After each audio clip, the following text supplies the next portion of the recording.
So yun mga guys, magtutur tayo sa lagoon ni Kaduro.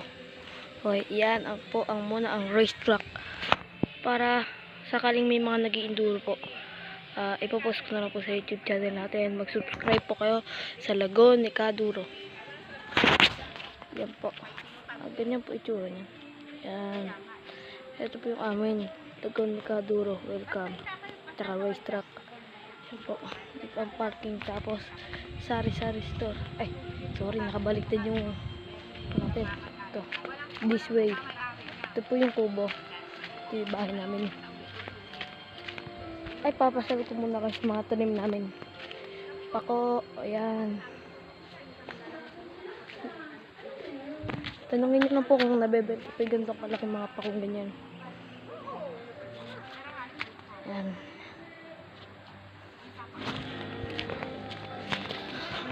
Registration. Welcome ni Kaduro. Ayan, tara na po. So, dito po ang daan. Papunta doon. Hindi na po kami maglalakad ng malayo. Ayan.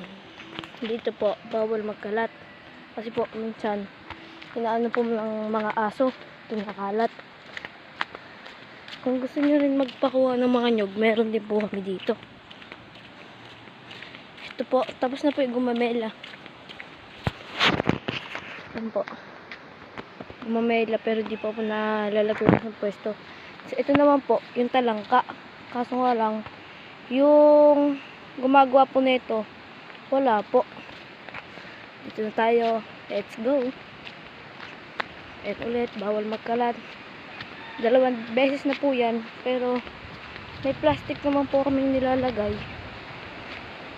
Para doon na lang ilalagay yung kalat. Punta muna tayo sa mga picturan. Yan. Yan po ang octopus. Yan po ang cottage. Yan din po ang cottage number 2. Cottage number 3. Ito naman po yung Titanic namin. Ito may daan na po yan. Tara, let's go. Puntahan natin yung Titanic namin. Yan, Titanic. Pwede po kayo magpicturean dyan. Tapos may tao pa pang mag-pray. Ayan, ang lagoon po namin. Wait lang po. Mamaya po, bababa tayo dyan para makita nyo po. Look, diyan dito sa kanila. Ito po, picturean din nga pala po namin to. Ito po. Yan, kita-kita nyo po. Ang ganda po ng view. Para, dyan po kasi namin nilagay. Para kita na po yung tubig. Kasi mga hagod. Yan na po ang lagoon ni Kaduro. Napakalalim po. Lagpas tao. Gagawin pa po yan. Yan. Yan, malinis po yan. Sobrang linis. Hold up.